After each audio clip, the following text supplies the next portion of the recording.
Good evening, and thank you for joining us at Finance Focus for our third and final discussion for Financial Information Month under the theme Innovation in the Face of Financial Adversity, Respond, Recover, Rise. In collaboration with FIM partners, we brought you insight into many discussions around entrepreneurship and digitalization. And tonight, it's all about the money. If you've missed some of our episodes, be sure to follow the Facebook page at Finance Focus and subscribe to the YouTube channel. This evening, I'm joined by a few more FIM partners who will share with us on the topic of personal finance management. To my left, I have Mr. Augustus Etienne, who is the Deputy Director at the Dominica Social Security with oversight responsibility of the operations of the core Social Security Department with over 34 years at the institution. To my left as well, I have Mrs. Lorraine Henderson-Reed, who is the Marketing Officer at the CCCU with over 8 years experience. She's a certified marketing accountant and finance analyst. To my right, I have Ms. Valda Sweeney, who is the manager of the NCCU Roseau branch. She's been with the institution from inception with over 20 years experience in the credit union sector. And finally, we have Mr. Geoffrey Graham, who is an experienced Sagicor advisor with 32 years experience in the insurance industry. Welcome, panelists, and thank you for joining us at our third and final discussion for Financial Information Month. Thank you, Ms. Lauren. Good evening, viewers. Thank you. Thank you. It's my pleasure. We're excited to speak about this topic as we all want to know how to manage our money. Before we begin the discussion, I first want to ask, do you all speak about money at home, Mr. Etienne? Yes, we do to a point, to the extent that when my children ask for certain things, I have to make them understand that they cannot always have everything they want when they want it. And also, I have my son who is with me now, my two daughters are away. As soon as he started working, I tell him you have to take responsibility for one of the bills. You have to learn that you have to make a contribution.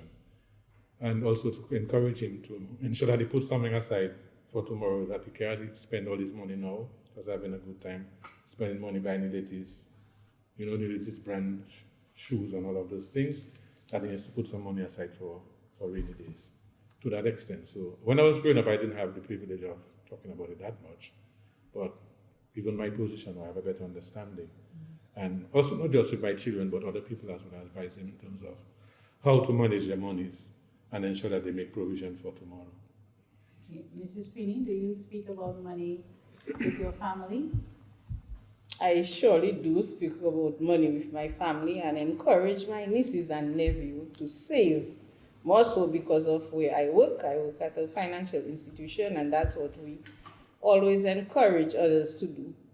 As a child, we did not have much money, but my grandmother taught me to save because at the end of every month, she would send me to the credit union to deposit money on her account, and she would find it very difficult to go to withdraw that money. And she always says that you are supposed to save, and you're supposed to save for a rainy day. You never know when that rain will come. And so over time, I have learned that. I have always learned that I have to save, small as it is. I try to save. Thank you for sharing that story. In your opinion, given that we are speaking about money this evening, do you believe that by teaching financial literacy in schools, it will prepare the younger generation to make better financial decisions and manage their money? Mrs. Reed? Yes, I believe that if we incorporate our life challenges and our life-changing situations in school, the students will understand better how to manage their funds, how to do their taxes, how to budget, how to save. Even with, you give them their allowances, how to manage the allowance. What you put aside. You want to buy a new iPhone, save towards that. So they will understand better if we incorporate that into our financial literacy at school. We have to move away now from the basic social studies and the science and the math and add our daily living into what we teach the children, because this generation gonna need a lot of help. I certainly agree. Mr. Graham, there's a popular topic that's on the rise these days surrounding building generational wealth. And some people may argue that it's difficult to build generational wealth in Dominica. In your opinion, where's the best place to start? And can we build generational wealth in Dominica? Yes, certainly generational wealth can be built right here in Dominica. And one of the tools that can be used to build generational wealth is insurance. And let me explain in simple terms. We turn our attention to the FIM logo. If you see it, the gentleman begins on the F and he works his way up to the M. So it takes a little while to actually build generational wealth from F to M. All right? So between the F and the M, we face a number of risks. So you may not make it to the M, and therefore you may not have time to build generational wealth. Whereas with insurance, you can begin and create generational wealth immediately if you were to pass from F.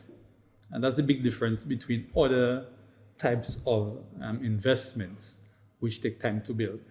So with, for instance, $100, you might be able to provide your family with at least $100,000 if you pass today. Whereas if you had invested it maybe in some savings account and you pass today, the only wealth that you transfer to your family is $100. So I believe insurance is very important in building generational wealth. Thanks for that analogy. Quite insightful. Mr. Etienne, what's your opinion on that? He mentioned insurance, and I want to talk about Social Security because Social Security is national insurance. And because you're participating in a pool, what you get out of the pool is not necessarily limited to what you put in. The important thing is that you make the contributions when you needed to make the contributions. And once at the material time you qualify for the particular benefit, you will receive as much as you possibly need to receive for as long as you need to receive it. So once you participate, you pay contributions. After a few years, if something happens, you're vested already, you become entitled to your benefit, and the benefit will be paid to you for as long as you need to get that benefit. So in that way, if you die and you leave dependents behind, those dependents can also benefit from the contributions that you would have made into the system when you were working. Thank you for that. Miss Sweeney, when it comes to money management, many people do not know where to start, and we frequently tell them to budget. But in order to budget, you need to start somewhere. What advice can you share with us on how to start budgeting, start the process of budgeting? Starting the process of budgeting means that you're supposed to know your income and know what you're going to spend your money on. There is what is called the 50-30-20% rule, where we are told that we spend 50% on our needs, 30% on our wants, and we save 20% of our income. However, that might not work out for everyone. If you were to come to the Nccu, the National Cooperative Credit Union, we would advise you to save as little as you can.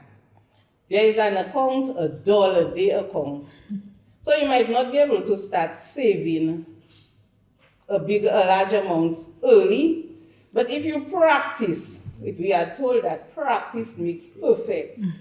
And by starting with $1, being consistent and saving that $1 every day, at the end of the year, you're going to have $365. If you did not save anything, you will not have any amount at the end of the year. However, we should not stop at $1. We should sit and see whether we are spending most of our monies on our wants.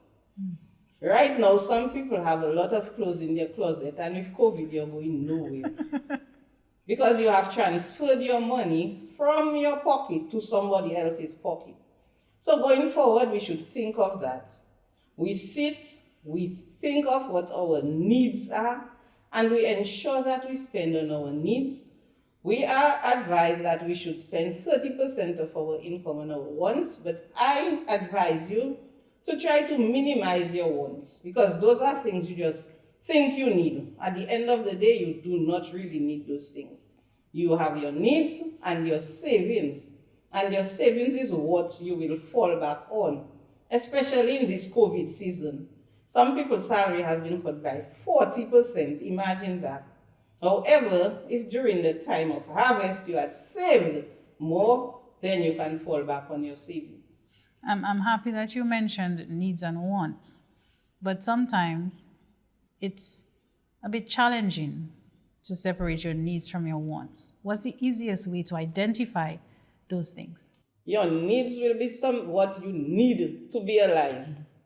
Do you need, let us look at a pair of shoes. They are the name brand shoes and they are the regular shoes. Both do the same thing. They give you comfort when you're walking. However, both do not cost the same. You pay for a name, you invest money in that person's name, and at the end of the day, you're out of pocket. So as simple as that, you can look at it.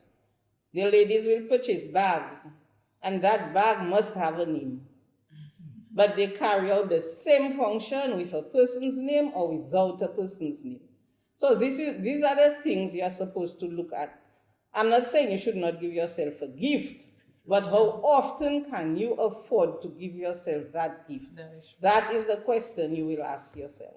Yes, I want to reiterate the suggestion in learning how to budget. You can piggyback off the 50-40-20 rule, which suggests that you should aim for your needs to be no more than 50% of your income. You should aim for your wants to be no more than 30%, and we advise that it be less. And you should also aim to save at least 20%.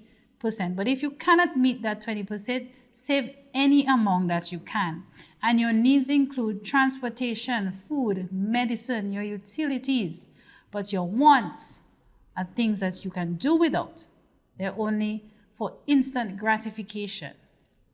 Mrs. Reed, a lot of our viewers and followers, they have many commitments in life. They have student loans, they have children, they have mortgages. And many times we tell them to budget, but they would make a comment and say, with everything that's going on in life and prices rising, I cannot stick to my budget. What advice would you give them on building a budget that works for them, that they can stick to while having these same commitments? Okay, so I believe in planning ahead, and I believe in being realistic with our expectations.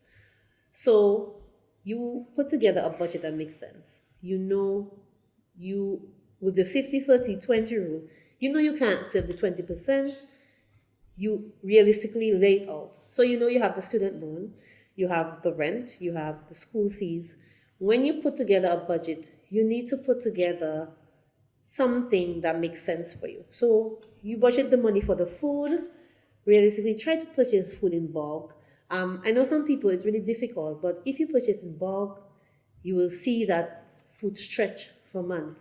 So you get a case of milk, you get a case of sardines, you get a case of Vienna. It will last you for a while, as long as you use it properly. Mm-hmm.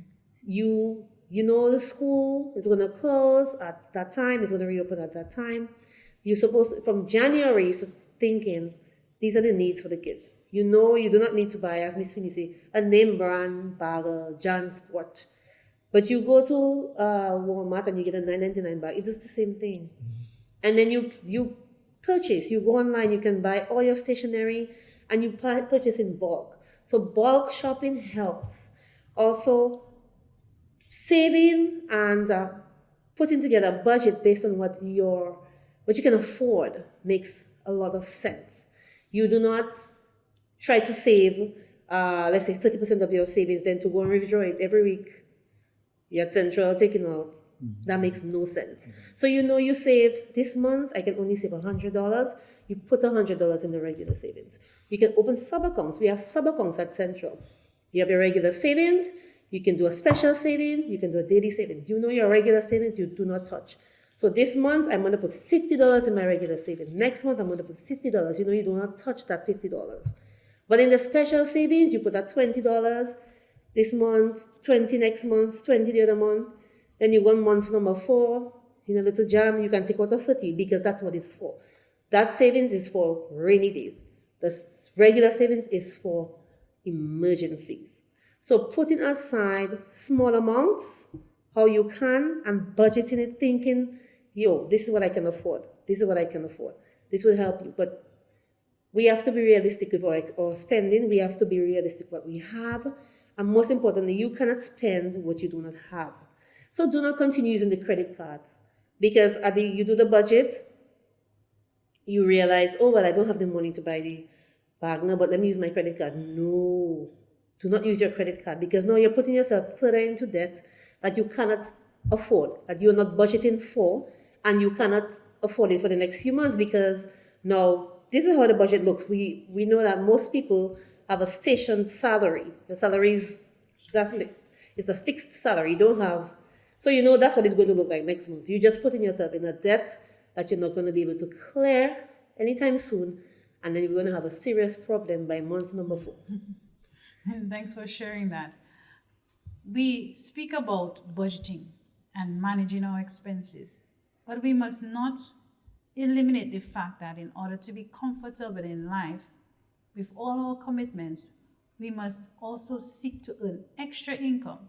Because with the 50-40-20 rule, you can only adjust your expenses so much. So what's the other side of the coin that we need to work on? It's the income. There are a lot of arguments from many people that it's difficult to earn extra income in Dominica. Mr. Etienne, what's your opinion on that? People have regular jobs and they're on fixed salaries, but people also have skills, hobbies that they can use to generate additional income. So you can make cake, you can ice cakes, you can do catering, you can do a little painting on the side, whatever it is that you engage yourself in, that extra pursuit, that additional pursuit. A hobby, something that you enjoy doing, and you can still earn some income from it. And I think we have to look for more and more opportunities like this to supplement our regular income. Thanks. Ms. Sweeney, what's your opinion on? I too think people can think of their hobby, their things they enjoy, their things they do with passion, and use that to earn extra income. More so now, most children are at home and they are going to be doing online learning, online schooling, but some parents cannot assist the children with the computers because they have not been okua with the computers themselves. And there are people who are at home just on a computer, on Facebook, wasting time and money. These people could offer the parents, if it's a tutoring service for themselves so that the parents can help the children, or organize tutoring service for the children where you utilize your time and your money. Because let's face it, you're on Facebook, you pay the service provider, you pay your electricity. So if you can get money off of that, then you can help yourself with that side hustle. And seeing that you're saying things are hard, we should not just be there lazy and loafing. We are in a pandemic and we should make most of the pandemic. So tutoring is one way people can make money. There are a lot of writers who need people to edit their work. You could edit the writer's work for them. There are several ways people can do now without getting exposed to COVID, where you can make a side hustle. But we just have to think hard and long as to what we can do and what we love so that we can make that extra money. Yes, certainly we have to get creative. So we've adjusted our expenses, we've earned a little extra income, but we still have commitments. What's the best way to start an emergency fund? Because we have been saying to save for a rainy day, and we know how important it is for having an emergency fund. Mr. Graham, if I have so many commitments, I've done my best to adjust my expenses, I've earned a little income from my side hustle, what's the best place to start to build an emergency fund? Okay, I would say you can use one of the maybe the credit union or the banks. Because with an emergency fund, it's for an emergency, something that you don't want to be able to access very easily without any difficulty, without much paperwork. So I think you can use maybe the credit union and the banks to start an emergency fund. However, if you are investing with Sagicor, you will be able to access the funds that you have invested in our policies. So for instance, with one of our plans, there's an investment fund, and you can always access the fund. It's not a loan, but you can make a withdrawal from the fund. So yes, you can also use Sagicor to build your emergency fund as well. Yes, so I encourage everybody to build an emergency fund, because it's pointless to be going back and forth to the bank every time that you need money. So you use up all your funds, and then you're in an emergency, then you have to go to borrow, you have to go to one of the payday loan companies, and it's very expensive.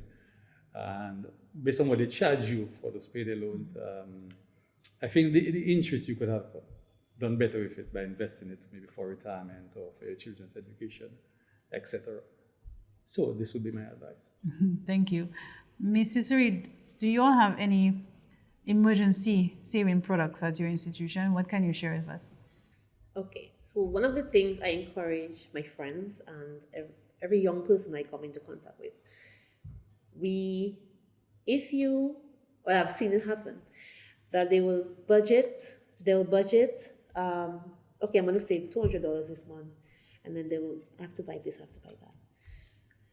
The compulsory savings for salaried staff, so salaried workers, if your company allows, does the deductions, please do a compulsory savings. Decide, okay, this is what I can afford this month, do a compulsory savings, do not touch it.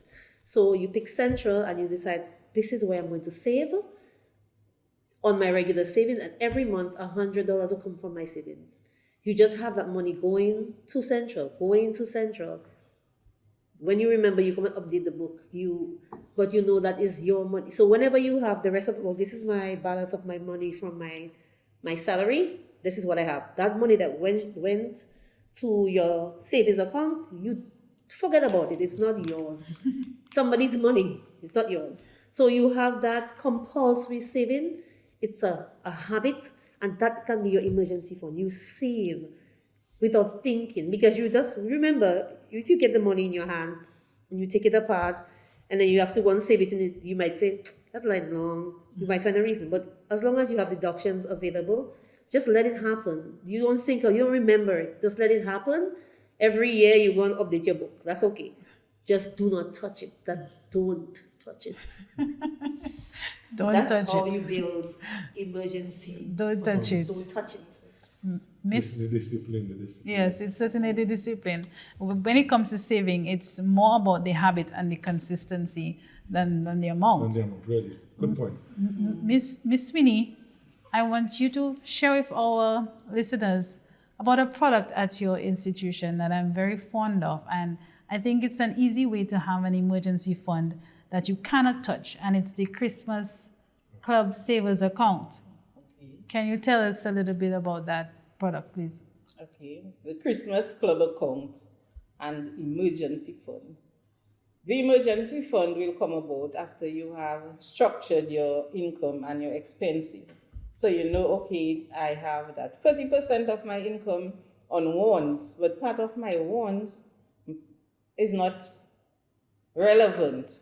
So I'm going to put an amount aside, and I always encourage members to save what they will not return for soon. And an emergency fund is what it is, an emergency fund. We have our Christmas Club account, and this Christmas Club account, you save up to $500 every month. You can only retrieve that money at the end of November. However, if an emergency comes up, you will speak with your manager, and your manager will allow you the amount on your savings. Now, it doesn't have to be a Christmas Club account. You could just come to us, speak with us, and tell us that you would like to open an account which you do not want to remove money from. We will open that account and put it on hold. So whether you have an ATM card, you will go to the ATM, you will not be able to access that fund. Whether you go to the cashier, you will not be able to access that fund without permission from the manager, because that's what you open the account for an emergency. So after speaking with the manager, you will explain whether it is an emergency or you just figure you need cash to spend. And our financial advisors at the credit union will encourage you to continue saving and not withdraw that money. Thanks for sharing that. Mr. Graham, you made a point about tapping into payday loans when we feel that we need cash. Yes. By taking so many loans, we become overcommitted. What are some of the red flags that we can identify that tells us we're overcommitted? Okay, so one of the tools that should be used when managing your finances would be your budget, all right, or an income and expense statement. So when you begin to look and analyze the expenses, and you notice that your expenses begin to exceed the income or the budget, or every time that you budget, you tend to go over the budget, then you're going to realize that something is wrong here. I've been trying to stretch my dollar for the longest while, and it has not stretched.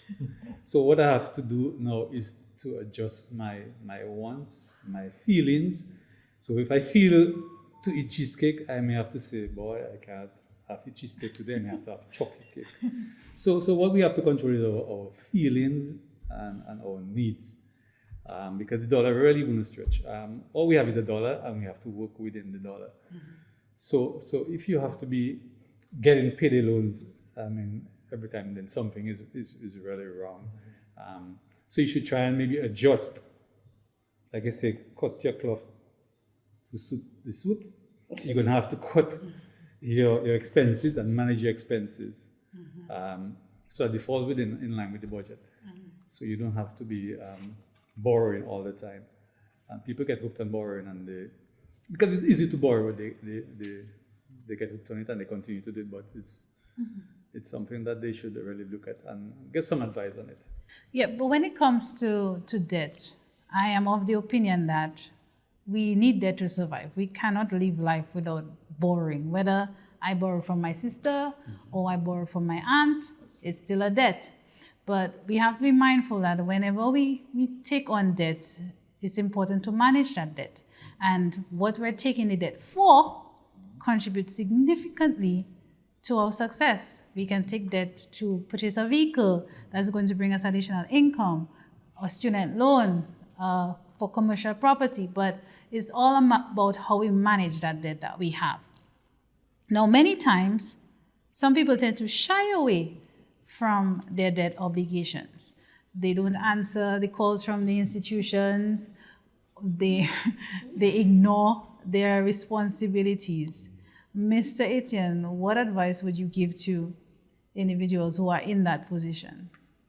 That having contracted the debt, you have an obligation to service the debt. And if perchance you're having difficulty in meeting your commitments, I think it's better you go to the institution and level with them and say, you know what, I'm having a little challenge. Can you give me a little grace? Can you allow me to pay just the interest, whatever? But to shy away from it, it doesn't go away. In fact, it gets even more burdensome because when you fail to pay, you incur additional interest. So I think we have to recognize that once we've taken on the debt, we have a responsibility to service it. And if we are challenged in doing so, go to the institution and level with them and as opposed to, if shying away from it, it will go away. It's not going away.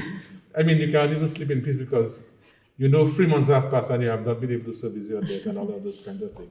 So I think we have to be responsible enough, having taken the debt, to service it to the best of our ability. And if we are challenged at all, to be man and woman enough to go to the institution and say, you know what, I'm having a difficulty. Can you look at restructuring? Can you look at give me some grace, whatever? And if you are upfront, in good faith, you will also be helping yourself in the process because they will see you as being trustworthy. But if you keep coming for debt every so often and when for you to service debt, you just shying away, hiding, running every time they come to you, they're not going to trust you. and you're not helping yourself in the long run. Certainly. Mrs. Reed, you want to add to that? Yes, I always tell the members whenever I do programs like this, please, please, please. If your financial situation changes, please call your loans officer. If your financial situation changes, please call your delinquency officer.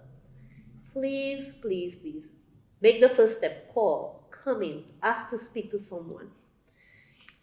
Okay, so you decide you're not going to call. When Mrs. Smith, our delinquency control officer, calls you, please answer her call. She tries. When she calls you, please answer her calls. If your financial situation changes, that is the time that you speak to your loans officer or your delinquency officer. Because at that point, they are going to try to figure out now what's your next step. What can we do for you?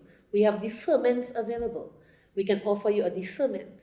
You can look at your loan. We can look at everything. Now we know COVID has changed everything for us. So we know that some people have lost their jobs. Some people, their pay has cut significantly. So that means your financial situation has changed. You call your credit union. You call Central. We are willing to listen. We are willing to work with you to figure out what's next. Please do not play hide and seek. Just take the calls or take in front and call ahead. It will help you. First, as Mr. Etienne said, you come out as trustworthy. And secondly, it will also help you for your financial future because you want loans. When your situation changes back, you want to be considered for a loan. You do not want to be on the bad debt list. You want to be someone that we can offer more loans.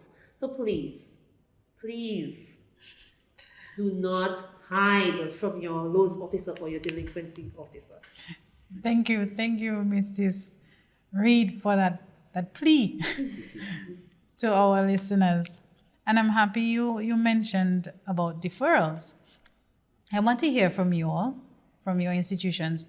What have you put in place to assist our listeners, especially during these times where some people's salaries may have been cut, they have more commitments? What programs or policies have you all put in place to assist individuals who are facing financial difficulty? I'll start with Mr. Graham. Yes. At my company, what we have done is that our policyholders do have contractual agreements. So they have to pay on a monthly basis, or it could be a semi-annual, quarterly, or annual basis. So if they do find themselves in having difficulty to pay the premiums, what we have done recently is that we have extended the grace period to 6 months. We also offer policy loans as well, and we do not really pressure our clients to pay their loans. However, if you do not pay a loan, it's going to attract interest and affect the proceeds that will be paid out to the next generation. So we encourage our policyholders to service their loans on a regular basis. We can also give you a payment schedule that can allow you to do that. So and the faster you pay off your loans, or if you service your loan on a timely basis, then there will be less interest accumulated and you'll have more money to invest otherwise. Thanks. Ms. Sweeney, what's available at the NCCU? Well, as the other speakers said, we encourage people to come to speak with us if they find themselves in financial difficulty, because after all, the credit union belongs to them. It is their credit union. Without them, there will be no credit union. So those who are viewing us, without you, there would not be an NCCU. It is your credit union. You have found yourself in difficulty, come to speak with us. At the credit union, we have what is called a bundle-up loan, where if you have loans all over the place, we call you in so that you can apply for this loan. More so if you have a mortgage, you will get the bundle-up loan at the mortgage rate. Additionally, we have deferred members payment. So you come to speak with us, we can have your payment deferred for up to 6 months in the first instance and 6 months again, because we know how difficult it is during this period. you can also come with us. Your salary has been reduced. We can reschedule your loan. We can refinance your loan, give you a longer term, have you pay at a lower rate. Because some people, they do not want to skip that payment. They do not want to defer that loan. They do not want additional monies. And so we are asking you to come speak with us. We are there for you.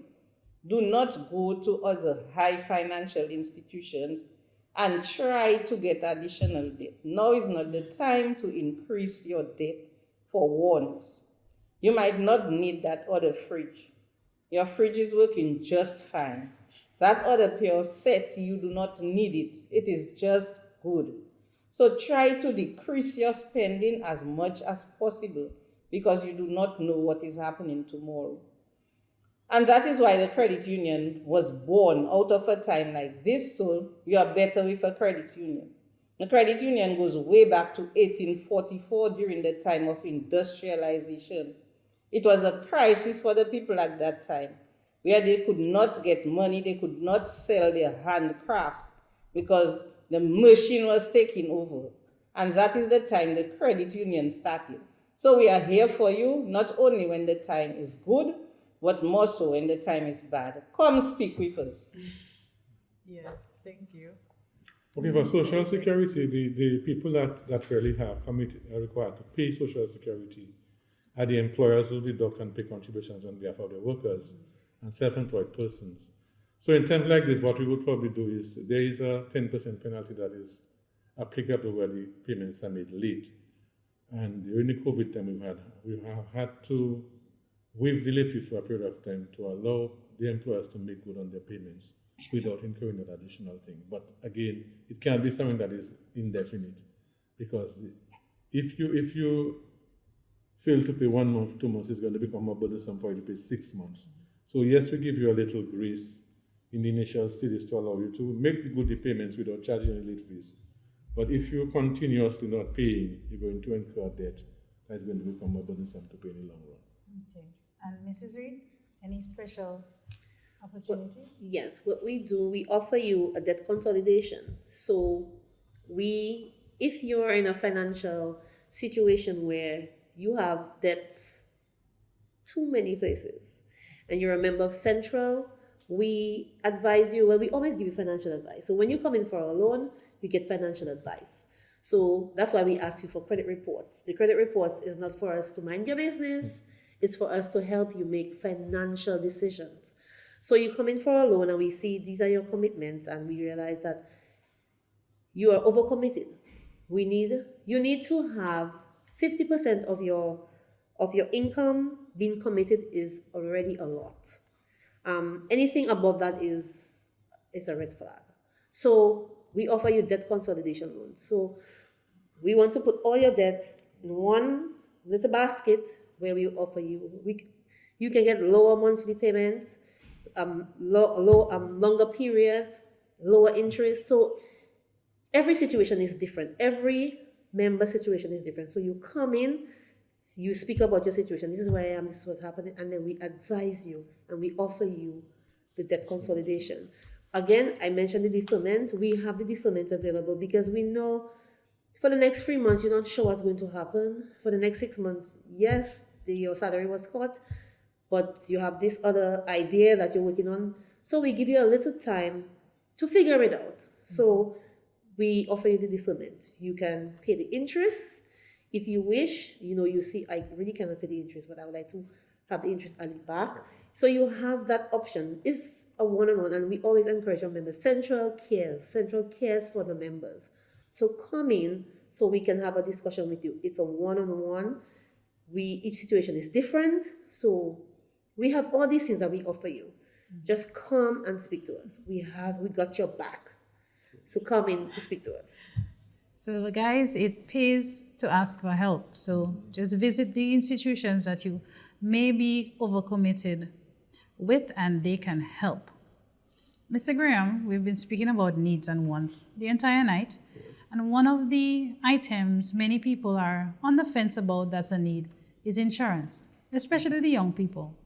They believe they're healthy, they have other commitments that they want to take care of, and insurance is not really a need for them right now. What advice would you give them?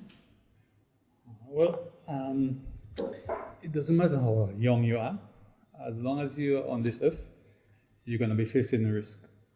And the risk that I would refer to would be personal risk. This risk can wipe away your ability to continue to earn. So what is more important than earning your income? I mean, that's one of the most important factors in our financial life. So if you lose your income, I mean, how are you going to continue to support yourself? You may be a young adult. You're going to become dependent on your parents, your boyfriend, your girlfriend, but you're not married. So chances are the boyfriend and girlfriend may leave you. All right? Married people leave each other. So you need to secure your income. And I would advise every young person to seek some form of income protection through insurance. We have different products that can provide disability income replacement. In the event of a critical illness, you can also get income to support your needs.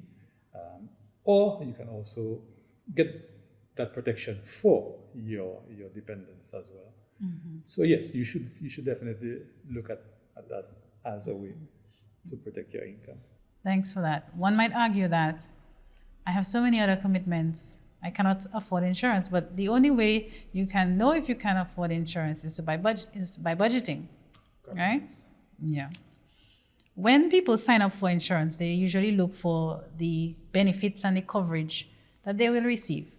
What are some live-in benefits that I can enjoy while I'm alive, as well as I can prepare my dependents for when I leave? What are some of those? Okay. So most people associate insurance with when they die. Mm-hmm. All right. And that's a factor of the business. However, I would say that life insurance is for the living. So if you're no longer here, you have left, whatever you have, it goes on to the living. Mm-hmm. All right.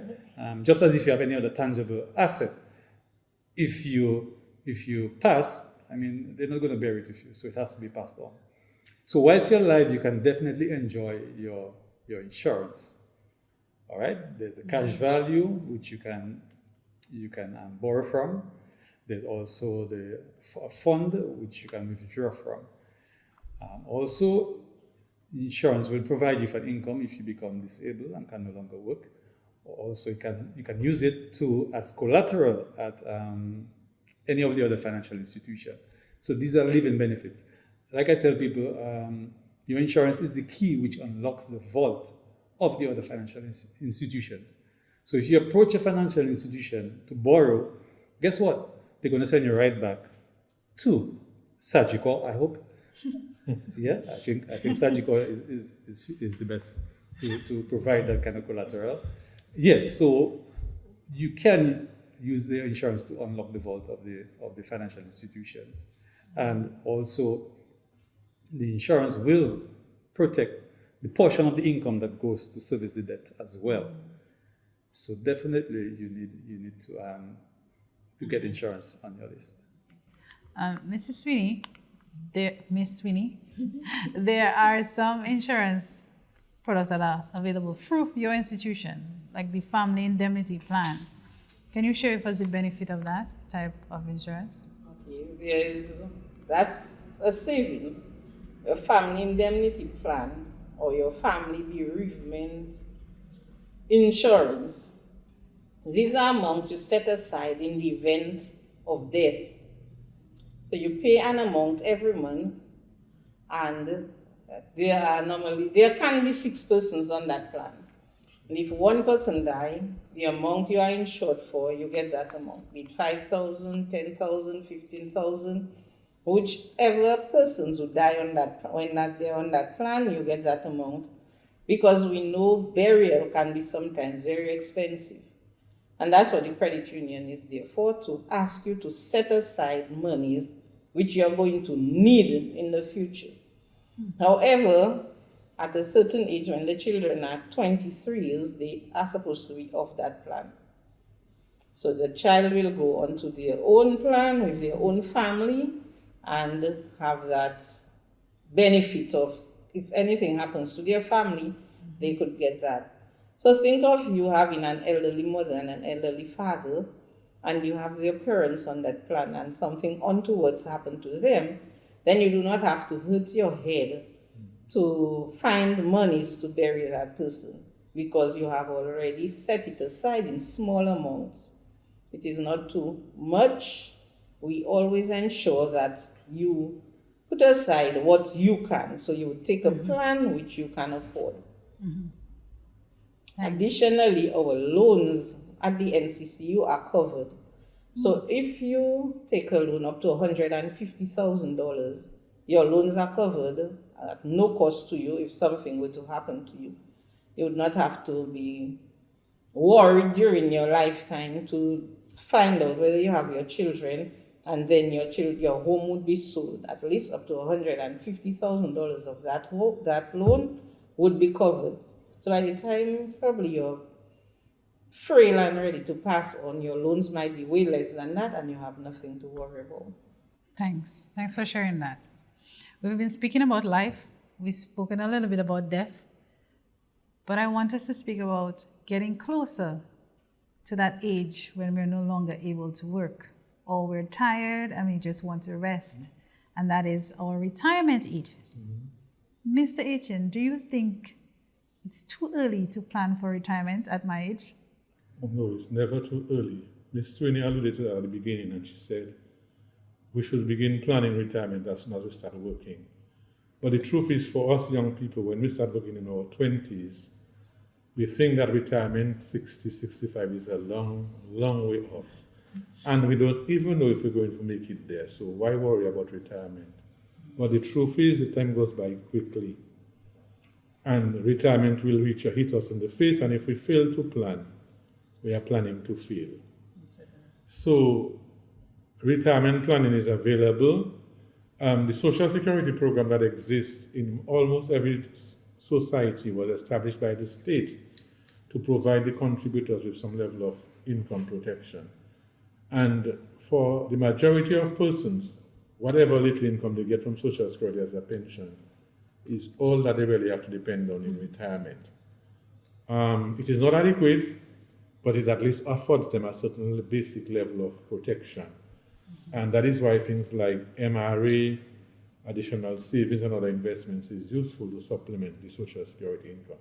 But at least it represents the main pillar of people's income in retirement. So it is never too early to start planning for retirement. I'm happy you shared that, because there may be some debates that paying Social Security, I may not live to see the benefit of that Social Security. What advice would you give people to encourage them to contribute to the Social Security Fund?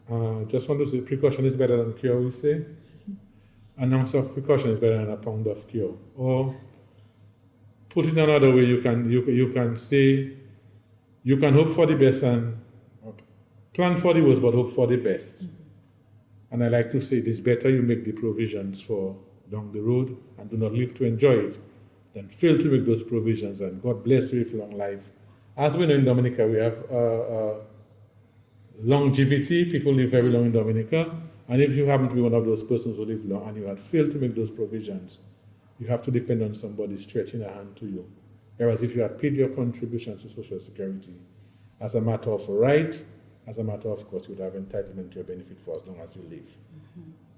And to add to your point, Social Security should not stand on its own. We should complement it with available insurance products. Yes. Correct, Mr. Graham?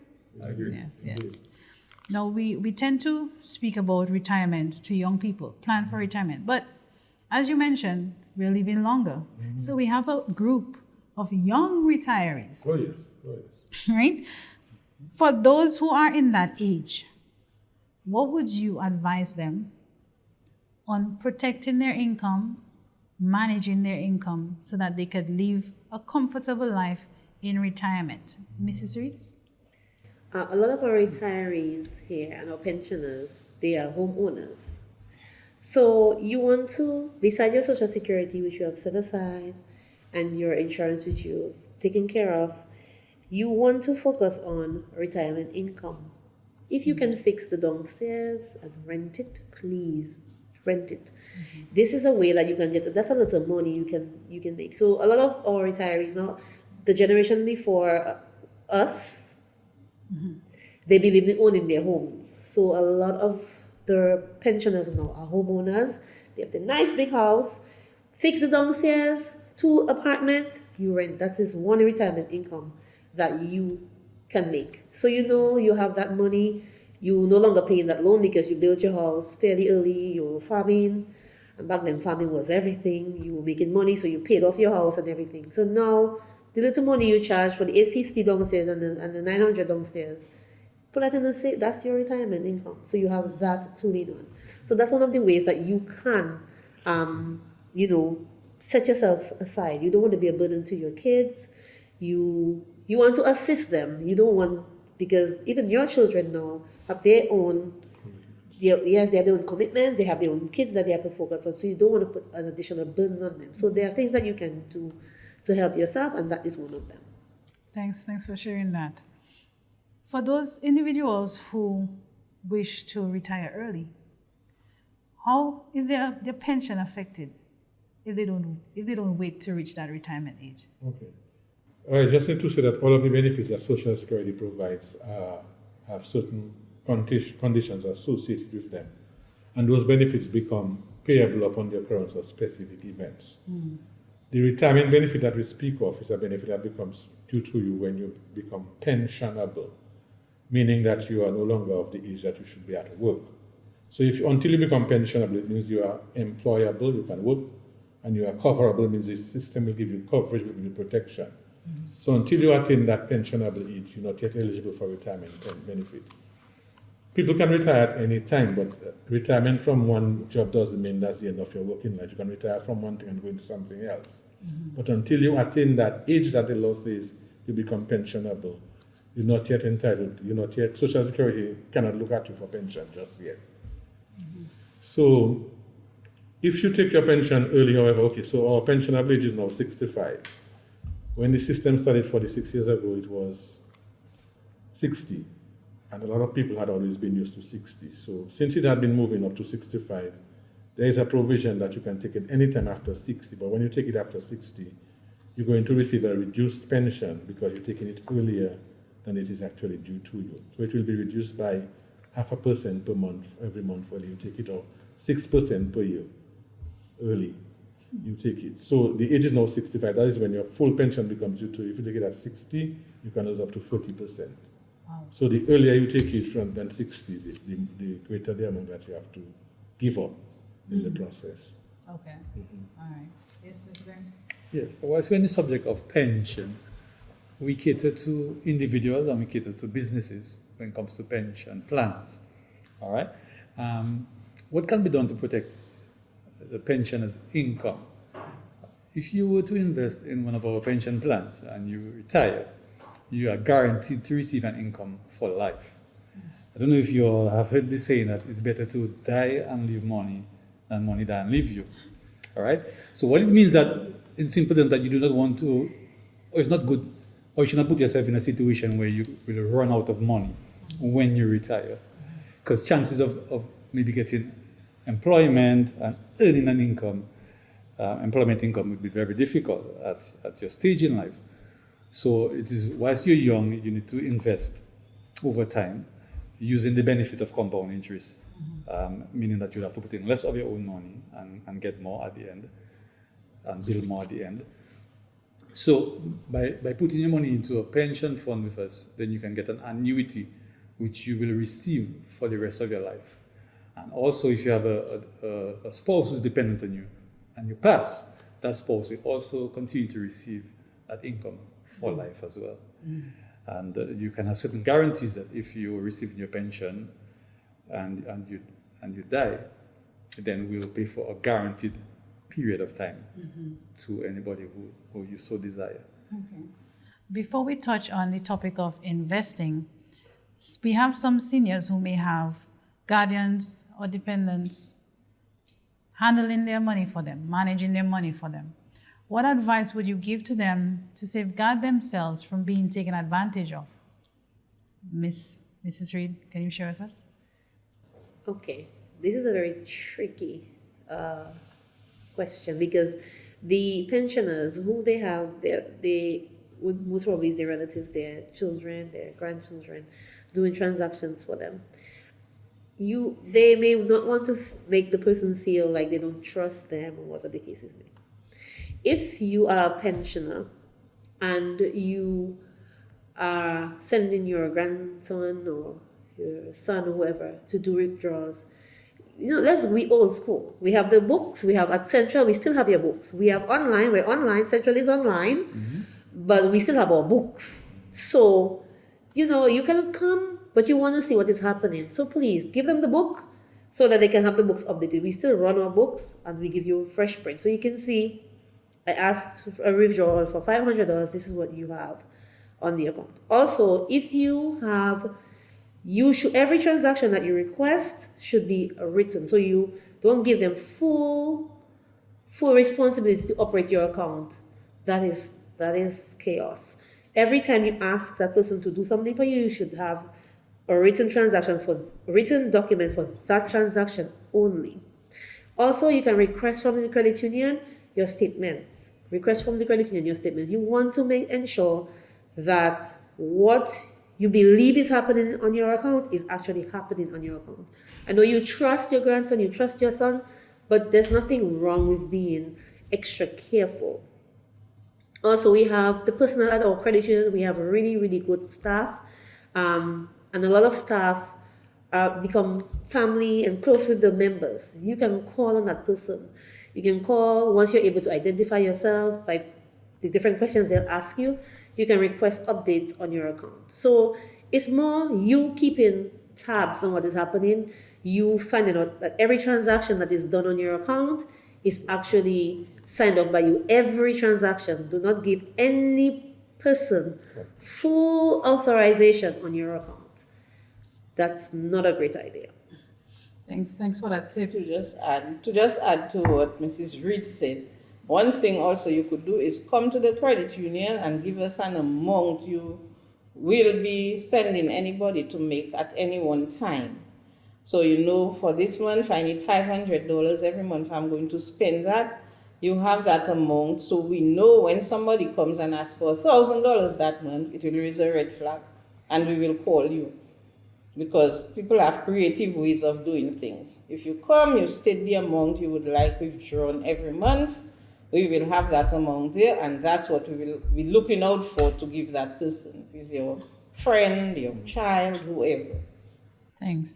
So as individuals, we also have to protect our elders. We should not take advantage of them. We should educate them. We should empower them to do as many transactions as they can. And where they need the help, we should be honest with them in helping them to do so. I want us to touch on the topic of estate planning and will creation. That's a topic we don't really speak of in Dominica, because it's sort of taboo that when we start to talk about wills, the elders would say, "You're planning my death. I don't want to talk about that." Ms. Sweeney, what is your opinion and what advice would you give to our listeners on estate planning? The advice I would give, it is very good to have a will. You keep your mind at peace in knowing that you have a will. However, at the Nccu, we are governed by the laws of the Commonwealth of Dominica. And when you state your beneficiary on that card, as long as there are two witnesses, no one will get that money except your beneficiary you have stated at the credit union. So sometimes some people can be very cunning and have elderly people have a will, put a name. That person might not want to put that name, but because of pressure, that name ends up on the will. If it is your credit union account, the only person, I will reiterate, who will get your money will be your beneficiary, your named beneficiary at the credit union. No will can change that. So I call on you to have a will, make your will, ensure that your will is registered, and you have that will there. Your will can be changed at any time. So at any age, you can have your will made up. You can change it. Your mind has changed. Somebody's not treating you how you expected. You go ahead, you change that will. So too, you can change your beneficiary card.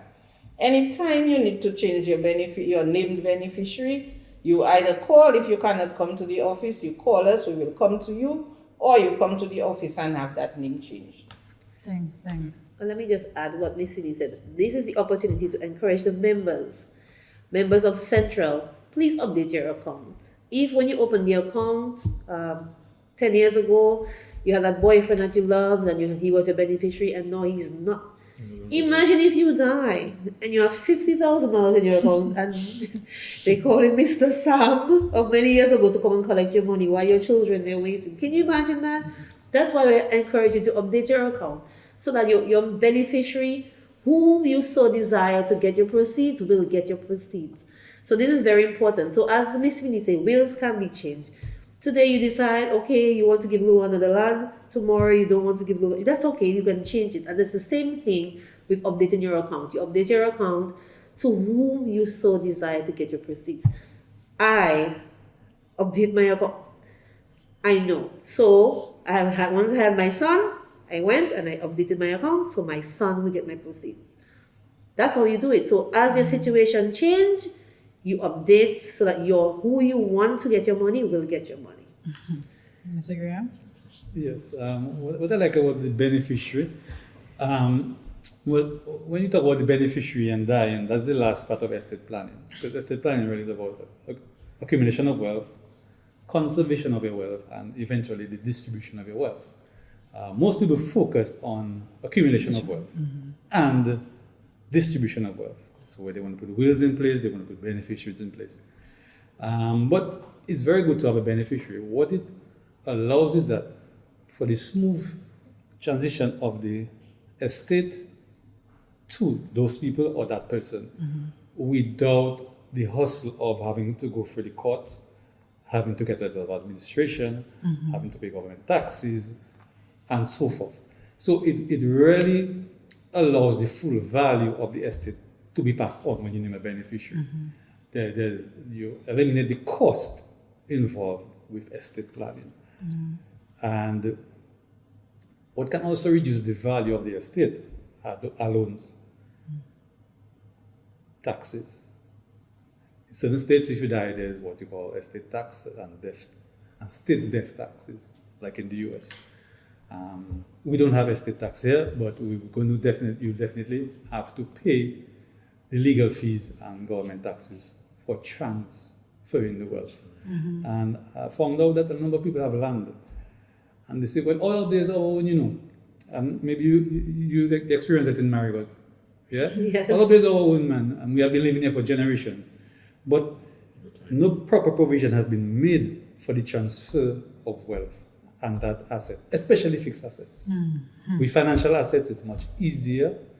You could have maybe a joint account, you could have a beneficiary.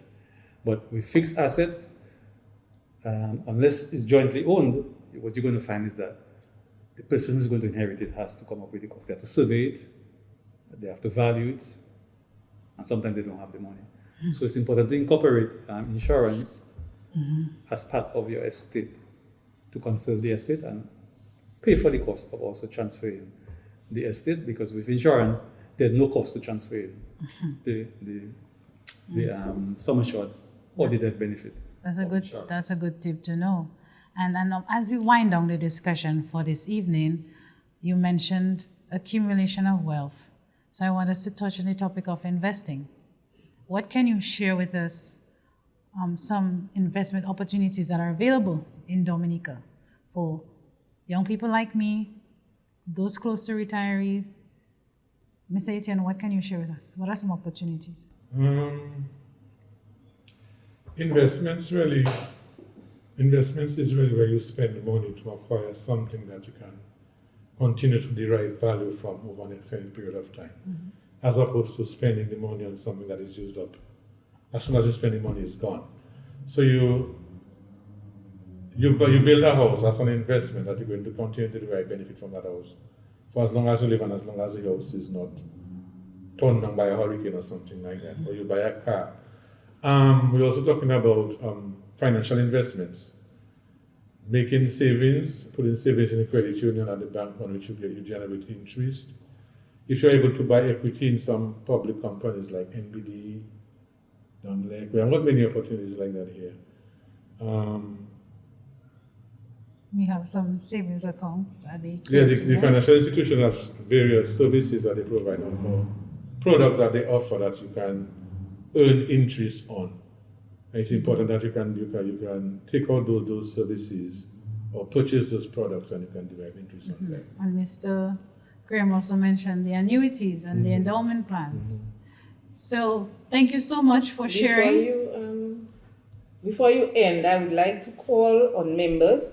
You can invest in your credit union by increasing your shares, because that is one thing which you will not be able to withdraw from, but you will get dividend as long as you participate in your credit union. That's why you're going to be taking your loans at a credit union, because you have invested and you need your return. So that money comes full circle. You purchase a share at $50, you take your loan you pay interest on, and the surplus is returned to you as dividend. Yes. Also, you could invest in your future in the member retirement account. There's this member retirement account which we encourage people of all ages to take. So you take your retirement at 18, you open that account. At 60, you're going to close that account. However, you have the opportunity to save $1,000 every month from age 60 to 65.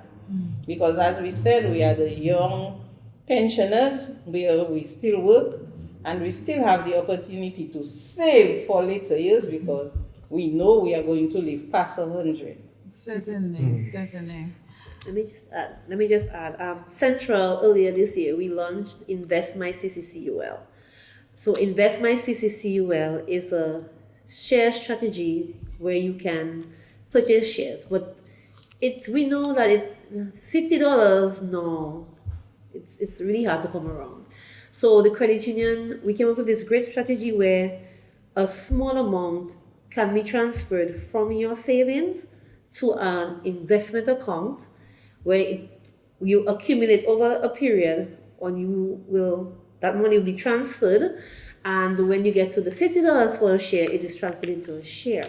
So if you don't have the money, $50 right now, to purchase a share, you can still participate in the Invest My CCCUL by doing the small transfers from your regular savings to your investment account, and then this is transferred to shares. And of course, you will get dividends at the end of the year. So you do get a return. And the beauty about these shares is that you can pass it on from generations. This generational wealth. So you have this amount of shares, you can will it to your grandchildren, you can pass it on to whomever you wish. So the shares, they start benefiting from something that you've invested in now. So it's an investment that you can look on for your children, for your children's children, and for your children's children's children. Thank you so much, because I was actually going to single out the credit union investments and you preempted the discussion. As a final word, what advice can you give our listeners and our followers on how they can manage their finances for the last 3 months of 2021? I'll start with Ms. Sweeney. Okay. For the last 3 months of 2021, you're going to manage your finances by starting now. Enter your income either on your Excel sheet or on a document, and enter what are your needs. Your needs are what you need to survive. We have been told that there are basic needs. We need food, shelter, and clothing. That's what we need to survive. All others are wants. Our level of our needs and our spending should be in sync with our income. Some of us spend more than we have, and that is not good. So for the next 3 months, we are going to spend within our income. We are only going to spend on our needs, and you're going to come to the NCCU and open that MRA account, because that account is very important, and you're going to save. You're going to save the extra money you have for that 3 months. In January, you can lessen the amount, but that next 3 months, you spend only on your needs and you save the balance of your money.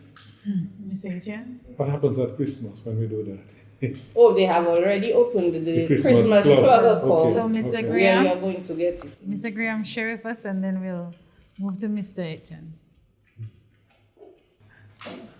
Because of the situation we are in right now, it's very important that you try and save and invest as much as possible for the future. Because what may happen is that this may be the only resource that you have to fall back on. So I would advise everybody to try and save and invest and protect as well. We always want to accumulate wealth, we always want to save. But if you have saved and then you're hit with an illness, then it can wipe away your wealth and save it. So you have to strike a balance between savings and protection and loans as well, because loans can be used to help you to accumulate wealth as well. But you have to be able to manage your funds. You can't put too much in one area towards meeting one goal, which is only savings. If you save all your money, then you can't buy food. You're not able to dress.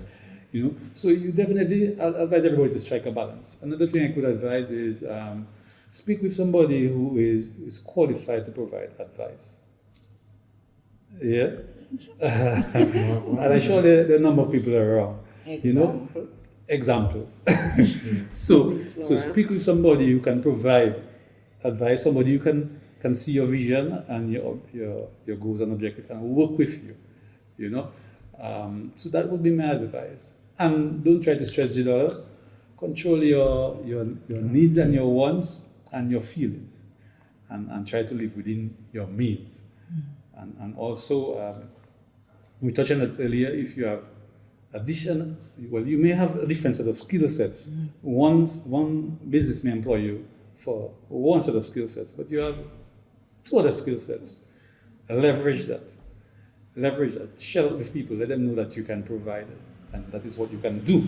And you'll be surprised that somebody would very well want you to provide them with that service. Because I have clients who they work as a mechanic for a company, but they provide mechanical services after work.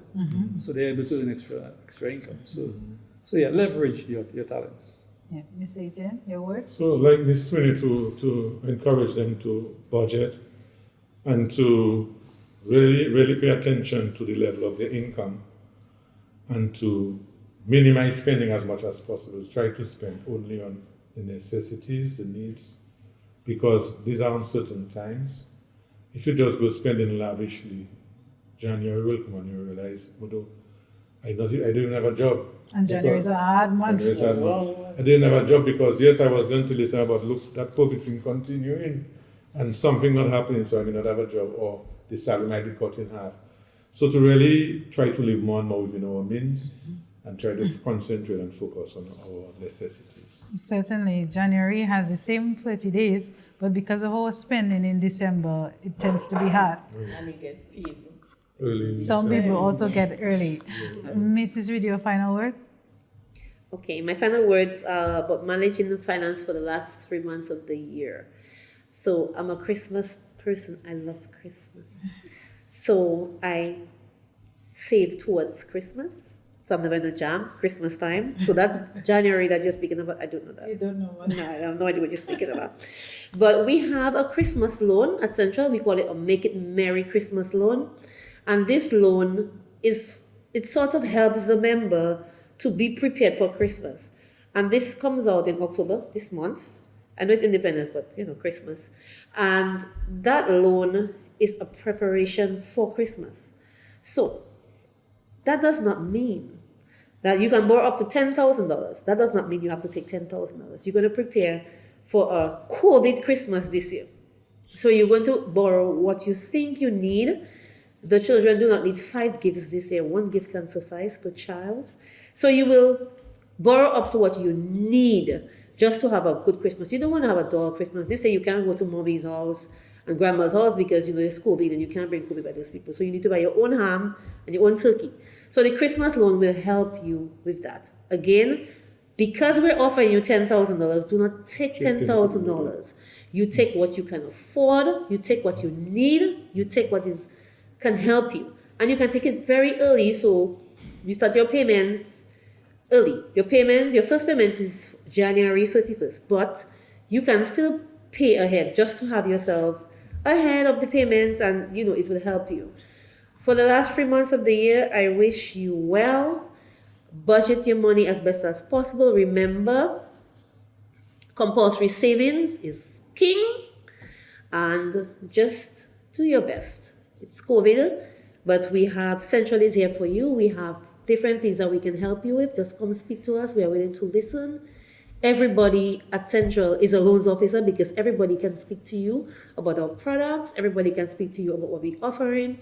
And once your financial situation changes, we are there. If your financial situation changes back, please come to talk to us. Let us know. Things are getting better, so that we can also look at being realistic with your payments and whatever we offered you. So we wish you well for the rest of 2021. Remember, make it Merry Christmas loan. And remember, Central is here for you with whatever financial situation that you're in. Your credit union cares. Thank you. Thank you so much, FIM partners.